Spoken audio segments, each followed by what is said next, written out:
அன்பானவர்களே, உங்கள் எல்லோருக்கும் முதற்கண் என்னுடைய வணக்கங்களை தெரிவித்துக் கொள்கிறேன்.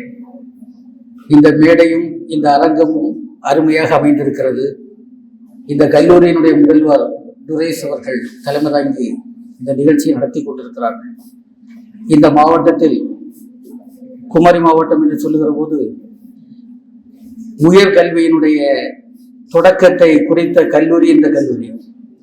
அன்றைக்கு இது திருவிதாங்கூர் சமஸ்தானமாக இருந்தபோது தொடங்கப்பட்ட இந்த ஸ்காட்சித்துவ கல்லூரி தான் குமரி மாவட்டத்தில் பல ஆளுமைகளை உருவாக்கிய கல்லூரி. அந்த கல்லூரியினுடைய தலைவராக இருக்கக்கூடிய முதல்வராக இருக்கக்கூடிய பேராசிரியர் துரைஸ் அவர்கள், ஏனென்றால் இந்த கல்லூரி எப்போதுமே கலை இலக்கிய பெருமன்றத்தினுடைய முயற்சிகளுக்கும் இது போன்ற அற்புதமான அறிவு முயற்சிகளுக்கும் எப்போதுமே இடம் கொடுக்கின்ற ஒரு கல்லூரியாக இருக்கிறது. அந்த வகையிலே இந்த கல்லூரியில் இன்று பேசுவதில் ஒரு பெருமையும் மகிழ்ச்சியும் இருக்கிறது. அதே போல இந்த மேடையிலே பார்க்கின்ற போது என்னுடைய அன்பு மருமகள் ஷீவா இருக்கிறார்கள். அதுவே ஒரு அழகாக நான் பார்க்கிறேன். ஏனென்றால் நாங்கள் காண வளர்ந்த, நாங்கள் ஆரம்பத்தில் சிறுமியாக இருக்கும் போது பார்த்து பார்த்து வளர்ந்த ஒரு பெண் இந்த மருமகள். அதே போல ஸ்டீவன் மனோன்மணியம் பல்கலைக்கழகத்திலே மிகப்பெரிய பேராசிரியராக இருந்து பணி ஓய்வு பெற்ற பிறகும் கூட தன்னுடைய பணிகளில் இன்றைக்கும் எந்த தடையும் இல்லாமல் இன்றைக்கும் பணியாற்றி கொண்டிருக்கக்கூடியவர். இந்த 2 நாட்களில் நீங்கள் பார்த்திருப்பீர்கள் ஸ்டீவன் எப்படிப்பட்ட பேராசிரியர் என்பதை பார்த்திருப்பீர்கள். தமிழ்நாட்டில் இருக்கக்கூடிய அற்புதமான அறிஞர்களுள் ஒருவர் என்று நான் சொல்லுவேன். இந்த மேடையில் அப்படி சொல்லுவதை விரும்புகிறேன். ஆனால் ஸ்டீவனும் கலை இலக்கிய பெருமன்றத்தில் வளர்ந்தவர் என்பதை இந்த இடத்தில் சொல்ல விரும்புகிறேன். கல்லூரியில் அல்லது பல்கலைக்கழகத்தில் அவர் பணிக்கு செல்வதற்கு முன்பாகவே குமரி மாவட்ட கலை இலக்கிய பெருமன்றத்தில் வளர்ந்தவர் என்ற ஒரு பெருமை அவருக்கு இருக்கிறது. அதே போல தம்பி ஹாமி முஸ்தபா நீங்கள் பார்த்திருப்பீர்கள். மகுடி பேச்சாளர், தமிழ்நாடு முழுவதும் சங்க தமிழை தன்னுடைய நாவுகளில் எப்போதும் கொண்டு திரியக்கூடிய அருமையான தம்பி கவிஞர். அதே போல கவிஞர் நாகராஜன், கலை இலக்கிய பெருமன்றத்தினுடைய மாவட்ட பொருளாளராக செயல்படக்கூடிய கவிஞர் நாகராஜன். அதே போல தம்பி சிவகுமார், முனைவர், கலை இலக்கிய பெருமன்றத்தினுடைய மாவட்ட செயலாளர். இதெல்லாம் இணைந்து இந்த கல்லூரியோடு செய்கின்ற இந்த பணி என்பது ஏதோ ஒரு கருத்தரங்கமாக நான் பார்க்கவில்லை. ஏற்கனவே நம்ம முதல்வர் அவர்கள் பேசுகின்ற போது சொன்னார்கள். அதே போல வரவேற்புரை நிகழ்த்திய பேராசிரியர் சொன்னார்கள். பொதுவாக இது போன்ற கருத்தரங்கள் நடக்கின்ற போது முடிகின்ற தருவாயிலே ஒரு சோர்வு இருக்கும் என்று. ஆனால் இதில் இல்லை என்று சொல்லுகிற போது இதில் பங்கெடுத்திருக்கக்கூடிய அன்பான மாணவ செல்வங்கள், குறிப்பாக முனைவர் பட்ட ஆய்வாளர்கள், நீங்கள் எத்தனை ஆர்வமாக இருக்கிறீர்கள் என்பது தெரிகிறது. குறிப்பாக நம்முடைய ஸ்டீஃபன் அவர்கள் நான் இங்கே வந்தபோது எடுத்த வகுப்பிலே முனைப்பான ஒரு தகவலாளி என்று சொன்னார், ஆக்டிவ். அப்படி ஒரு முனைப்பான முனைவர்களாக நீங்கள் நாளைக்கு உருவாவதற்கான ஒரு அடித்தளத்தை இந்த கருத்தரங்கம் விட்டு தருகிறது என்று நினைக்கிறேன். அந்த வகையிலே மிகுந்த மகிழ்ச்சி. தமிழ்நாடு கலை இலக்கிய பெருமன்றம் தொடர்ச்சியாக அப்படித்தான் செயல்படுகிறது. 1961 இந்த மண்ணில் பிறந்த பேராசன் ஜீவா அவர்கள் தொடங்கி வைத்த மன்றம் இந்த மன்றம். பேராசன் ஜீவா அவர்கள் அரசியல்வாதி, சுதந்திர போராட்ட வீரர், பொது உடைமைவாதி. ஆனால் நீங்கள் ஜீவாவினுடைய வார்த்தைகள், அவருடைய படைப்புகளை எல்லாம் புரட்டி பார்த்தீர்கள் என்று சொன்னால் எல்லாவற்றிலும் தமிழ் ஓடிக்கொண்டிருக்கும். அவர் இந்த மண்ணில் வாழ்ந்த காலம் முழுவதும் தமிழ் தமிழ் தமிழ் என்றே வாழ்ந்தவர் என்று சொல்லலாம். அரசியல் பேசியிருக்கலாம், அரசியலிலும் அவர் இலக்கியத்தை கொண்டு அப்படிப்பட்ட ஒரு தலைவராக இருந்து அவர் உருவாக்கிய ஒரு மன்றம் என்று சொன்னால், அதன் பிறகு தலைவராக இருந்த பேராசிரியர் நான் வடமாமலை. அவர் தமிழ் துறையிலே, தமிழ் இயலில் புதுமைகளை படைத்த ஒரு பெரிய ஆசானவர். தமிழில் நிறைய புதுமைகளை செய்தவர் அவருடைய காலத்தில். எப்படி என்று சொன்னால் 1967 அவர் ஒரு ஆய்வு குழுவை உருவாக்கினார். நீங்கள் எல்லாம் ஆய்வு மாணவர்கள் இந்த முறையிலே சொல்லுகிறேன். 1967 அவர் உருவாக்கிய ஆய்வுக்குழு என்பது தமிழில் புதிய தடங்களை சமைத்த ஒரு ஆய்வுக்குழு. இன்றைக்கு நடக்கிறது. இத்தனை ஆண்டுகளுக்கு பிறகும் பேராசிரியர் ராமச்சந்திரனுடைய தலைமையில் அந்த ஆய்வுக்குழு இப்போது நடந்து கொண்டிருக்கிறது. நிறைய ஆய்வாளர்களை, நிறைய அறிஞர்களை உருவாக்கி கொண்டே இருக்கிறது என்று சொன்னால் இது கலை இலக்கிய பெருமன்றத்தினுடைய தன்மையாக பார்க்கிறேன். குறிப்பாக தமிழில் நீங்கள் பழைய தமிழறிஞர்கள் எல்லாம் பார்த்தீங்கன்னா இலக்கிய ஆராய்ச்சி செய்வார்கள், இலக்கிய நயம் பற்றி பேசுவார்கள், எல்லாம் செய்வார்கள். ஆனால் தமிழில் கோட்பாடு ரீதியான ஆராய்ச்சி என்பது, தத்துவ ரீதியான ஆராய்ச்சி என்பதெல்லாம் தொடங்கி வைத்தவர் பேராசிரியர் வானமாமலை. அந்த பரம்பரையில் வந்ததுதான் இந்த கலை இலக்கிய பெருமன்றம். அந்த வகையிலே உங்களுக்கு இந்த கலை இலக்கிய பெருமன்றத்தினுடைய நன்றிகளை நான் தெரிவிக்க விரும்புகிறேன். ஏனென்றால் இன்றைக்கு நீங்கள் படித்துக் கொண்டிருப்பது அல்லது படிக்க போவது அல்லது நாளைக்கு ஆய்வு செய்வதெல்லாம் வெறுமனே அல்ல என்று நான் நினைக்கிறேன். நாம் எல்லோருக்கும் தெரியும், அண்மையிலே கீழடி கண்டுபிடிக்கப்பட்ட பிறகு தமிழ்நாட்டினுடைய சூழல் மாறிவிட்டது, தமிழ்நாட்டினுடைய சிந்தனை மரபு மாறிவிட்டது. ஏனென்றால் அதற்கு முன்பு தமிழின் பெருமைகளை அருமைகளை வட இந்தியாவிலே அங்கீகரிக்கவில்லை, அங்கீகரிக்காமல் இருந்தார்கள். உங்களுடைய இலக்கியத்தை வைத்து மட்டும் நாங்கள் அங்கீகரிக்க முடியாது என்று சொல்லிக் கொண்டிருந்தார்கள். ஆனால் இன்றைக்கு கீழடி கண்டுபிடிக்கப்பட்ட பிறகு உலகத்திலேயே தொடக்கத்தில் இரும்பை பயன்படுத்தி இருக்கிறார்கள். இரும்பை பயன்படுத்துவது என்பது இரும்பை கருவிகளாக பயன்படுத்தி இருக்கிறார்கள் என்ற உண்மைகள் எல்லாம் கண்டுபிடிக்கப்பட்ட பிறகு இன்றைக்கு தமிழினுடைய சூழ்நிலையே வேறு. உலக மொழிகளின் மூத்த மொழியான தமிழ் இன்றைக்கு தலைமுறைந்து நிற்கக்கூடிய ஆதாரங்களை இன்றைக்கு கண்டுபிடித்துக் கொண்டிருக்கிறார்கள்.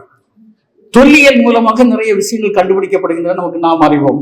அதே போன்றுதான் இன்றைக்கு நீங்கள் செய்யக்கூடிய இலக்கிய ஆராய்ச்சிகளும் அப்படிப்பட்டதுதான். இந்த இலக்கிய ஆராய்ச்சிகள் மூலமாக நீங்கள் புதிய புதிய உண்மைகளை கண்டுபிடிக்க போகிறீர்கள். தொல்காப்பியம் பற்றி ஏராளம் பேசப்பட்டிருக்கிறது, அல்லது திருக்குறள் பற்றி ஏராளம் பேசப்பட்டிருக்கிறது, அல்லது நம்முடைய காப்பியங்கள் பற்றி ஏராளம் பேசப்பட்டாலும் கூட இன்றைக்கும் நீங்கள் அதற்குள்ளே ஊடுருவி சென்றால் புதிய புதிய உண்மைகளை கண்டுபிடிக்க முடியும். எப்படி தொல்லியல் அறிஞர்கள் புதிய புதிய உண்மைகளை கண்டுபிடிக்கிறார்களோ அது போல இதையும் கண்டுபிடிக்க முடியும். அப்படிப்பட்ட பணியை செய்வதற்கு தயாராக உருவாகி கொண்டிருக்கிற உங்கள் எல்லோரையும் கலை இலக்கிய பெருமன்றத்தின் சார்பில் நான் அன்போடு பாராட்டுகிறேன். இப்படிப்பட்ட ஒரு கருத்தரங்கத்தை இந்த மண்ணில் நடத்துவதற்கு ஏதுவாக இந்த பணிகளை எல்லாம் செய்த இந்த கல்லூரியினுடைய முதல்வர், அதே போல இங்குள்ள பேராசிரியர்கள், கலை இலக்கிய பெருமன்ற தோழர்கள் எல்லோருக்கும் நான் என்னுடைய பாராட்டுக்களை கலை இலக்கிய பெருமன்றத்தின் சார்பில் தெரிவிப்பதில் நான் பெருமை அடைகிறேன். நண்பர்களே, இந்த உலகத்தில் நாம் பிறக்கின்ற போது நாம் தனியாகத்தான் பிறக்கிறோம். ஆனால் நீங்கள் பார்த்தீங்கன்னா நம்மை சுற்றி ஒரு பெரிய பண்பாடு இருக்கிறது. அந்த பண்பாட்டு சூழலில் தான் நாம் பிறக்கிறோம். அதே போல நம்மை சுற்றி ஒரு வரலாறும் இருக்கிறது. இந்த வரலாறு என்பது ஏறத்தாழ 3 லட்சம் ஆண்டுகளை கொண்டது என்று சொல்லலாம். 3 லட்சம் ஆண்டுகளுக்கு முன்புதான் மனிதன் என்று சொல்லக்கூடியவன் விலங்கு உலகிலிருந்து விடுவித்துக் கொண்டு ஒரு சமூக விலங்காக மாறுகிறான் 3 லட்சம் ஆண்டுகளுக்கு முன்பு. அப்ப ஏறத்தாழ 3 லட்சம் ஆண்டுகளுடைய தொடர்ச்சியை கொண்டவர்கள் நீங்களும் நானும். இன்றைக்கு நாம் இருக்கிறோம் என்று சொன்னால் நாம் எங்கோ வானத்திலிருந்து குறித்து வரவில்லை. 3 லட்சம் ஆண்டுகளுடைய தொடர்ச்சியை நாம் இன்றைக்கு வைத்திருக்கிறோம். கண்ணி, ஒரு மிகப்பெரிய கண்ணி, அதனுடைய தொடர்ச்சியில் வருகிறோம். அப்போதான் பண்பாடு, வரலாறு, இலக்கியம், தத்துவம் எல்லோருமே கழிந்த ஒரு 10,000 12,000 ஆண்டுகளாக இந்த உலகத்தில் உருவாகி கொண்டிருக்கிறது. நாம் இன்றைக்கு பார்க்கின்ற உலகம் என்பது ஏறத்தாழ 12,000 ஆண்டுகளுக்கு உட்பட்ட உலகம் என்று சொல்லுவார்கள். இந்த 12,000 ஆண்டுகளில் உருவாக்கப்பட்ட விஷயங்கள் தான் இன்றைக்கு நம் முன்னே இருக்கின்றன என்று சொல்லுகிற போது நாம் ஒன்றை மட்டும் நாம் எப்போதும் நினைவில் வைத்துக் கொள்ள வேண்டும். அது என்னவென்று சொன்னால் 3 சொற்களில் நான் சொல்லுவேன். ஒன்று மண், இன்னொன்று மக்கள், இன்னொன்று மரபு என்று சொல்லுவேன். மண், அந்தந்த மண். ஏனென்றால் இன்றைக்கு உலகம் முழுவதும் ஏறத்தாழ 195 நாடுகள் இருக்கின்றது என்று சொன்னால் அந்த 195 நாடுகளும் தனித்தனியான மண்கள். எல்லாம் உலகம் என்று சொன்னாலும் கூட ஒவ்வொரு மண்ணுக்கும் தனித்தன்மை இருக்கிறது. அதே போல ஒவ்வொரு மண்ணிலும் வாழக்கூடிய மக்களுக்கும் தனித்தன்மை இருக்கிறது. நாம் இங்கே தமிழ்நாட்டை போல கேரளா இல்லை, கேரளாவை போல ஆந்திரா இல்லை, ஆந்திராவை போல உத்தரப்பிரதேசம் இல்லை, அல்லது அதை போல ஹிமாச்சல் பிரதேசம் இல்லை என்று சொன்னால் ஒவ்வொரு மண்ணுக்கும் தனித்தன்மை இருக்கிறது. அதாவது ஒவ்வொரு மண்ணுக்கும் என்று ஜீனியஸ் இருக்கிறது. அந்தந்த மண்ணுக்கு என்று ஒரு மேதமை இருக்கிறது என்பதை நாம் முதலில் புரிந்து கொள்ள வேண்டும். அதே போல அந்த மண்ணில் வாழுகின்ற மக்களும் பொதுவாக மக்கள் என்று சொன்னாலும் கூட ஒவ்வொரு பகுதியிலும் வாழக்கூடிய மக்களுக்கு அவர்களுக்கு என்று ஒரு ஜீனியஸ் இருக்கிறது, அவர்களுக்கு என்று ஒரு மேதமை இருக்கிறது என்பதை நாம் புரிந்து கொள்ள வேண்டும். அதே போலதான் மரபுகள். மரபுகள் என்பது மனிதன் உருவாக்கி வைத்திருக்கக்கூடிய இல்லாமல் ட்ரெடிஷன்ஸ் என்று சொல்லுகிறோமே, அந்த மரபுகள் இல்லாமல் அதுவும் ஒவ்வொரு மண்ணுக்கும் ஒவ்வொரு மக்களுக்கும் தனித்தன்மை வாய்ந்தது.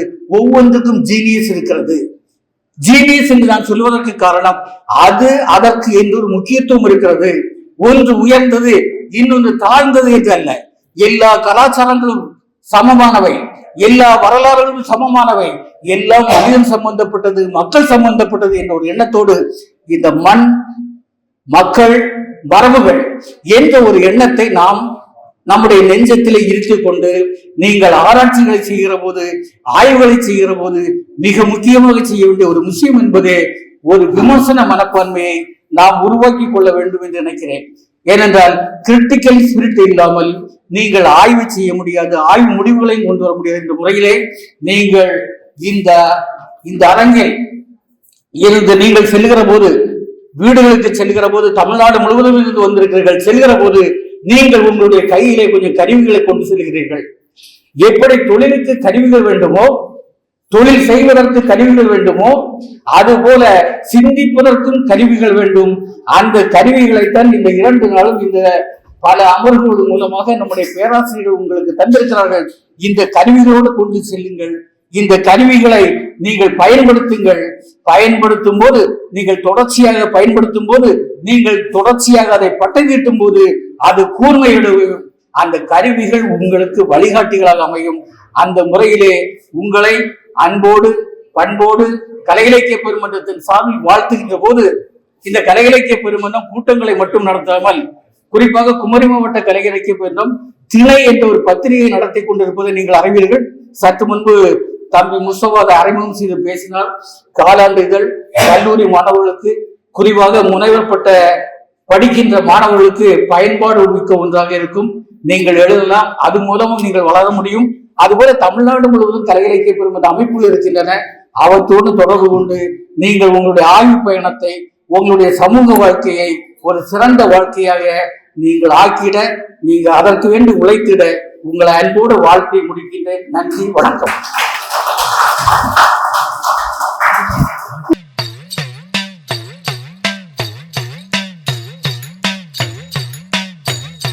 பிறப்பு ஒக்கும் எல்லா உயிர்க்கும் சிறப்பு ஒவ்வா செய்தொழில் வேற்றுமையான்.